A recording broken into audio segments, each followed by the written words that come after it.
Halo teman-teman ATLM Indonesia di mana saja berada. Nah, kali ini kita akan membahas mengenai materi peralatan plebotomi untuk pengambilan darah. Yang mana peralatan ini harus teman-teman siapkan sebelum untuk melakukan kegiatan plebotomi. Jadi sangat penting ya agar proses pengambilan darah pada pasien berjalan lancar. Dan ada persiapan alternatif bila ada kesulitan pada saat pengambilan darah pada pasien. Jadi siap semuanya. Dan apa kira-kira peralatan yang akan diperlukan untuk pengambilan darah untuk proses plebotomi? Nah, saya hadirkan sebanyak 10 peralatan yang bagian pertama sebagai peralatan pendukung ya. Ini peralatan pendukung untuk kegiatan plebotomi. Nah, alat tersebut yang pertama adalah sarung tangan medis. Nah, di sini sarung tangan itu dipakai sebagai pelindung bila menangani darah, cairan tubuh atau benda lain yang mungkin terkontaminasi. Sarung tangan harus bersih namun tidak perlu steril.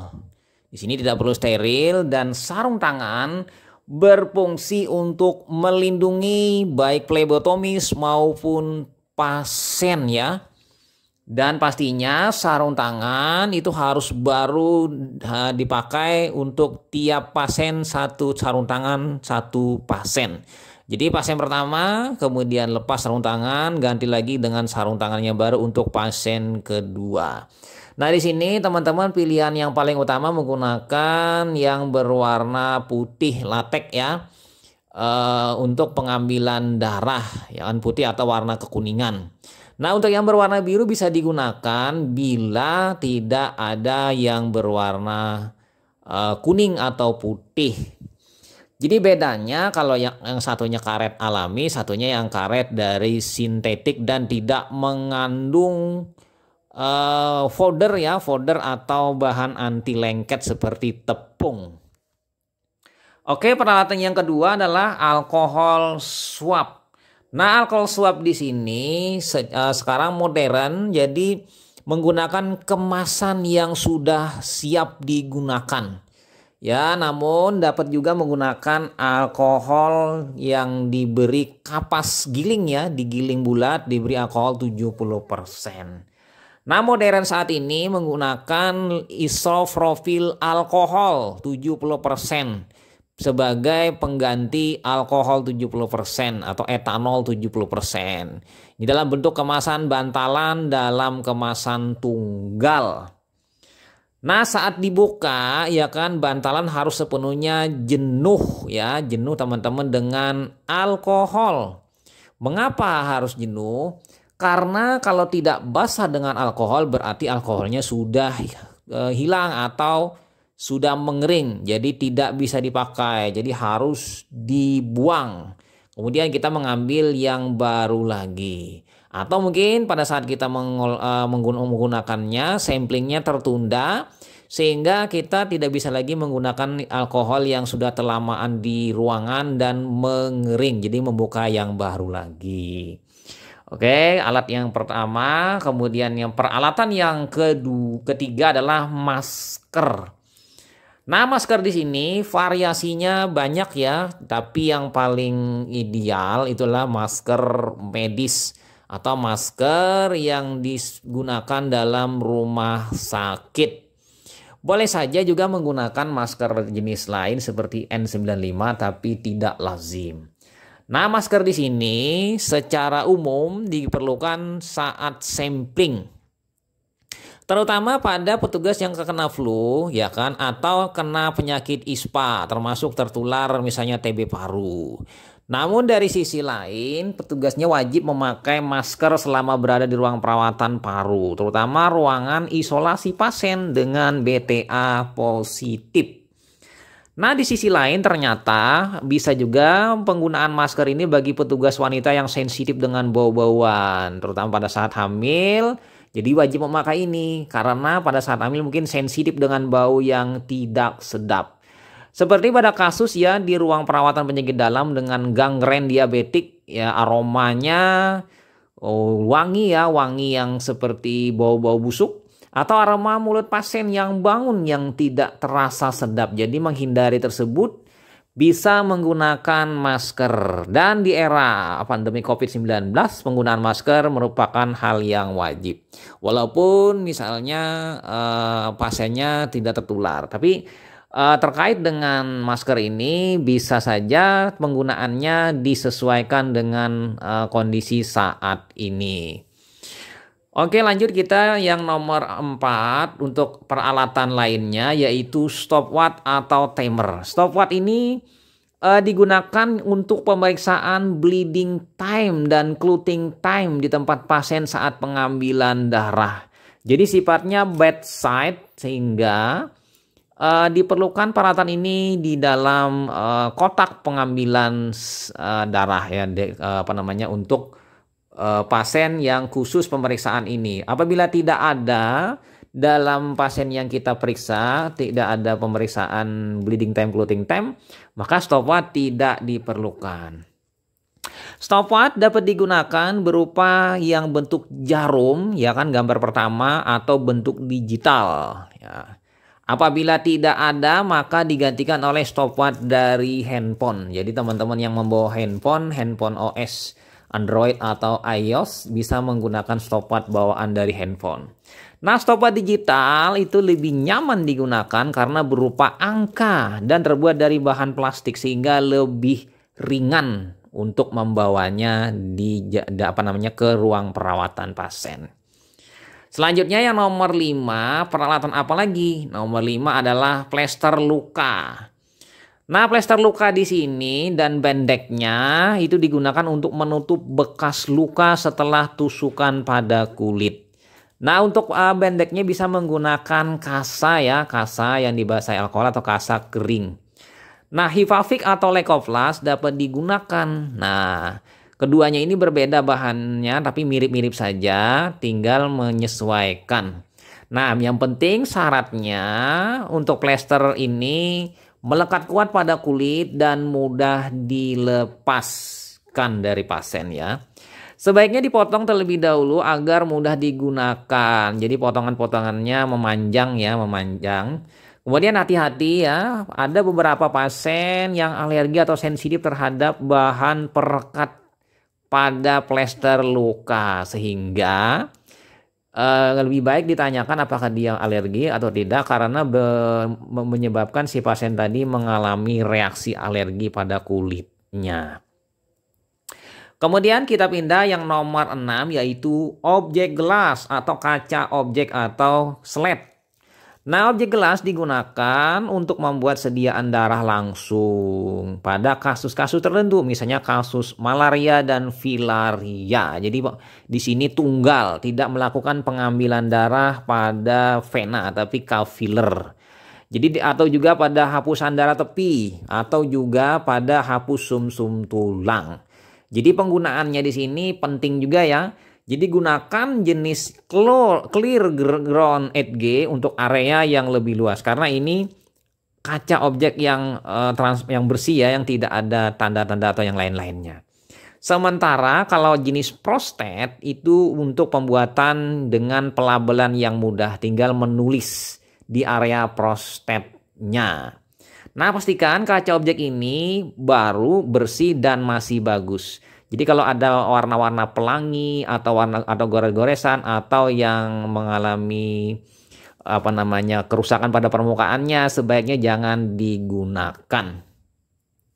Oke, kita pindah. Selanjutnya yang nomor 7 adalah tensimeter atau sphygmomanometer. Jadi dapat digunakan ini untuk pemeriksaan bleeding time metode EV. Nah, selain itu digunakan untuk pemeriksaan rampelet, uji pembendungan, ya kan? Ini tourniquet test untuk melihat VTK atau ekimosis. Nah, bentuk yang kompak dan simpel menggunakan jarum itu lebih mudah dibawa ketimbang yang bentuk air raksa. Jadi yang sebelah kiri itu lebih nyaman dibawa ketimbang yang sebelah kanan. Pastikan dibawa pada kondisi khusus saja untuk pemeriksaan di atas seperti pemeriksaan bleeding time. Apabila tidak ada, tidak usah dibawa. Atau bisa juga meminjam punya ruang perawatan untuk uji bleeding time metode IV. Nah, kita pindah lanjut ke yang nomor 8, kertas saring. Untuk apa kertas saring? Nah, kertas saring digunakan untuk pemeriksaan bleeding time cara IV. Jadi sepaket ya. Juga ada sepaket dengan apa tadi? Stopwatch. Nah, sebaiknya sudah dipotong-potong kertas saringnya bentuk membulat sehingga mudah digunakan. Nah, mungkin saja bisa kertas saringnya itu dipotong lagi menjadi setengah lingkaran, mengingat pemeriksaan bleeding time bisa dilakukan dengan kertas saring setengah lingkaran sesuai pada gambar. Pastikan kertas saring ini ditempatkan dalam wadah atau khusus wadah plastik tertutup ya, agar tidak kotor atau rusak. Misalnya rusak karena kontaminasi atau tertumpah dengan air atau alkohol. Nah, kemudian yang nomor 9, tabung mikrohematokrit. Nah, untuk apa tabung mikrohematokrit? Nah, tabung mikrohematokrit digunakan saat darurat bila tidak mendapatkan sampel darah vena pada bayi atau anak. Jadi kesulitan mengambil darah pada bayi dan anak, terpaksa mengambilnya di ujung jari. Lalu darah bayi tadi dikumpulkan dalam tabung mikrohematokrit sekitar 2 atau 1 tabung mikrohematokrit tergantung pemeriksaannya banyak atau tidak. Nah, penampungannya dapat dilakukan pada ujung kafiler dari jari si pasien. Apabila sudah terisi 2/3 atau 3/4 bagian dari tabung hematokrit, disumbat langsung dengan bantuan lilin ya, lilin atau dengan yang lain, misalnya menggunakan lem. Nah, setelah itu siap untuk dikirim ke laboratorium untuk diperiksa. Pastikan memakai warna biru berisi heparin bila untuk darah rutin ya. Tapi kalau untuk pemeriksaan dibekukan untuk kimia bisa menggunakan yang tutup warna merah karena tidak ada heparinnya. Kalau tidak salah ya, atau kalau tidak terbalik, biru itu mengandung heparin, merah tidak ada. Oke, lanjut selanjutnya yang nomor 10, kontainer penampung limbah jarum. Nah, dalam pengambilan pengambilan darah atau plebotomi diperlukan kotak penampung limbah atau bekas jarum. Ya, tidak terlalu besar tapi cukup untuk menampung jarum. Ukurannya tidak usah terlalu besar. Kontainer ini harus kaku, tahan tusukan, tahan bocor, sekali pakai, mudah disegel kalau penuh, dan ada tutup pengunci yang tidak memungkinkan jalan masuk ke dalam wadah. Biasanya warnanya ini merah, oranye terang atau kuning dan diberi label biohazard seperti pada gambar. Jadi tempat menusukkan atau memasukkan jarum tadi di bagian atas, di bagian tutupnya. Oke ya, ini bagian pertama peralatan plebotomi. Semoga bermanfaat bagi teman-teman dan nanti akan dilanjutkan ke bagian 2 peralatan plebotomi. Sampai jumpa di video selanjutnya. Bye. Halo teman-teman, ATLM. Kali ini kita membahas bagian kedua dari peralatan plebotomi. Yang mana kita tahu peralatan yang disiapkan untuk kegiatan plebotomi ini sangat penting ya agar proses pengambilan darah pada pasien berjalan lancar. Ada persiapan alternatif ya kan, dan bila ada kesulitan pada pasien untuk pengambilan darah itu bisa dilakukan dengan metode yang kedua. Lalu peralatan apa saja yang diperlukan untuk plebotomi? Nah, di bagian kedua ini kita membahas mengenai 10 peralatan plebotomi. Dimulai dengan angka selanjutnya dari sebelumnya 10, sekarang menuju bagian kedua yaitu nomor 11. Blood lancet. Blood lancet modern ya teman-teman berbentuk autoklik atau bentuknya pencet praktis kecil seperti pada Safety Pro Uno pada gambar ya kan, yang berwarna putih kuning. Blood Lancet digunakan untuk pengambilan darah kapiler pada pasien. Jadi pengambilannya ini spesial untuk darah kapiler, baik di ujung jari atau di ujung jari kaki atau ujung jari tangan ya, atau di tumit pada bayi. Nah, pastikan ya jarum dilepas setelah digunakan dan diganti. Ini pada autoklik yang mana pada gambar bawah kiri ya. Sementara kalau yang menggunakan Safety Pro Uno itu 1 kali pakai buang. Nah, Safety Pro Uno itu tinggal memutar ujung bagian bawahnya yang lancip, lalu tempelkan di jari pasien, lalu tekan bagian warna kuning bagian atas, tek. Sementara pada gambar yang atas itu ada juga, itu mirip dengan autoklik juga ya. Nah, pada saat mengambil darah menggunakan autoklik biasanya ada bekas percikan percikan darah ya dari penusukan pada jari pasien. Jadi bekas darah tadi pada alat baiknya dibersihkan dengan alkohol swab hingga bersih. Biasanya ada sedikit noda. Oke ya, dibersihkan secara berkala. Nah, selanjutnya yang nomor 12 adalah tourniquet atau istilahnya stewing, pengikat atau pembendung. Tourniquet digunakan ya untuk membendung pena agar muncul penanya dan mudah dilihat dan diraba, sehingga proses pengambilan darah itu lebih mudah. Nah, paling terbaik menggunakan karet pengikat tipis kali pakai buang disposable yang pada gambar sebelah kiri ya. Dan biasanya sudah ada dalam bungkus-bungkus, tinggal ambil, ikatkan ke pasien, setelah dipasang, lepas buang. Namun ada beberapa juga yang menggunakan pemakaian yang berulang-ulang, seperti pada gambar yang ada 2 buah di tengah ya. Jadi jenis tourniquet ini berulang-ulang dipakai, sebaiknya dicuci setelah dipakai. Jadi hari ini dipakai, dicuci, kemudian digantikan esok harinya dengan yang lain. Jadi supaya tidak kotor. Dan pastikan tourniquet ini masih bagus dan karet masih kuat. Jadi kalau masih kuat bagus, tapi kalau sudah karetnya aus sudah, jadi harus diganti. Oke, lanjut lagi, kita pindah selanjutnya ke kotak peralatan plebotomi. Ini adalah kotak yang digunakan untuk memudahkan membawa semua isi peralatan untuk plebotomi. Jadi kotaknya ini ya teman-teman digunakan sebaiknya khusus dibuat untuk peralatan alat-alat untuk pengambilan darah. Jadi sudah ada kompartemen khusus ya dan terbagi-bagi. Jadi khusus ya belinya di Alkes Lab untuk pembelian kotak ini. Dan umumnya ya terbuat dari raknya bahan plastik dengan kompartemen fungsional. Jadi banyak laci-laci dan memiliki tempat-tempat khusus ya. Dan juga yang paling khas sekali di sini dia memiliki gagang ya, sebaiknya nyaman dipegang dan kokoh. Oke, lanjut lagi yang nomor 14 itu adalah stopwatch atau timer. Bukan ini. Ini adalah syring ya. Lupa saya menggantinya. Syring sefit. Jadi syring atau sefit ini, suntikan ini digunakan untuk pengambilan darah vena.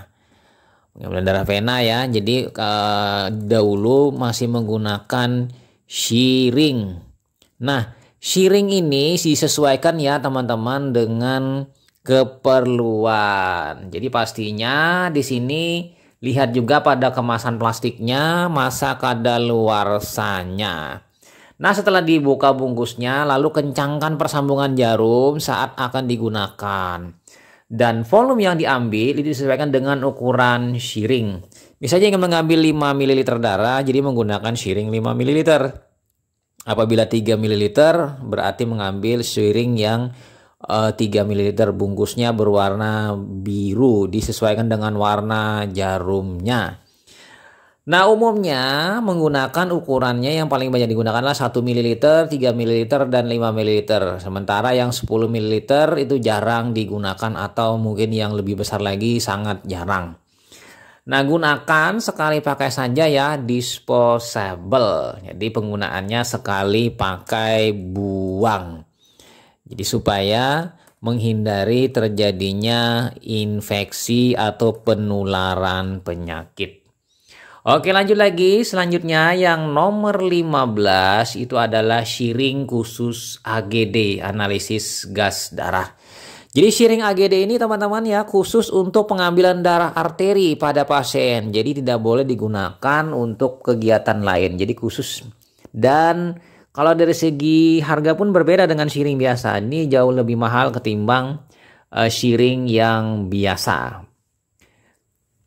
Sebaiknya ya dilakukan pengambilan menggunakan shiring ini untuk pengambilan arteri oleh petugas yang terlatih bersertifikat plebotomi, mungkin plebotomi level 2. Lalu setelah pengambilan segera sumbat atau tutup shiring untuk mencegah kontak udara luar. Karena ini mengukur gas darah, jadi segera ditutup. Ada yang langsung jarumnya ujungnya ditusuk ke bagian karet, ada karet khusus, atau dilepas jarumnya ditutup dengan pengunci yang berwarna hijau biasanya ya. Nah, sebaiknya sekali pakai buang juga sama dengan shiring yang lain, dan pastinya darah tercampur merata ya dengan antikoagulan heparin setelah pengambilan darah, dan hindarkan terjadinya gelembung udara pada shiring atau pada darah, karena dengan adanya gelembung udara mungkin akan terjadi oksigenasi pada darah. Jadi akan mengaburkan hasil pemeriksaan analisa gas darah. Selanjutnya yang nomor 16 itu adalah wing needle. Jadi wing needle ini untuk pengambilan darah bisa dilakukan apabila terjadi kesulitan mengambil darah cara tabung vakum. Misalnya pada anak-anak atau pada bayi, atau mungkin kesulitan mengambilnya dengan cara shiring. Jadi pastikan di sini telah disiapkan dan tidak kadaluarsa. Lalu buka bungkusnya dan digunakan ya tusuk. Kemudian apabila diperlukan kondisi khusus, jarum tadi setelah ditusukkan ke pena ya, pada pena pasien, mungkin pasiennya tidak kooperatif, boleh diplester ya, diplester di tempat wingnya agar posisi jarum tidak bergeser. Jadi proses penyedotan darah itu menggunakan tabung vakum lebih nyaman atau lebih mudah dan tidak terganggu. Lanjut lagi yang nomor 17 ya teman-teman ATLM Indonesia, ini adalah Vacutainer atau Venojack. Jadi di sini Vacutainer Venojack ini mempunyai 3 komponen dalam sistem ini, yaitu jarum, holder, dan tabung vakum. Nah, untuk jarum dia memiliki 2 sisi. Bagian luar itu untuk menembus pena pasien dan bagian dalam untuk menembus karet tabung vakum. Nah, bagian dalam itu dilapisi dengan karet ya, karet penutup untuk mengunci supaya pada saat penusukan itu tidak terkontaminasi oleh tabung atau aditif dari tabung sebelumnya, ya kan? Dan pastinya juga di sini gunanya juga untuk mengunci supaya tidak mengalami gangguan setelah dicabut tabung vakum. Kemudian pastikannya ya dibuka saat akan melakukan plebotomi agar tetap steril. Jadi dikunci dulu ya, dikunci bagian ulirnya, kemudian di persambungan, lalu buka tutup jarum dan siap digunakan untuk pengambilan darah. Nah, lanjut yang nomor 18 ini adalah tabung vakum. Tabung vakum ini dibedakan berdasarkan warna tutupnya dengan warna etiketnya serta aditif di dalamnya. Nah, tabung vakum digunakan sesuai dengan keperluan parameter yang akan diperiksa.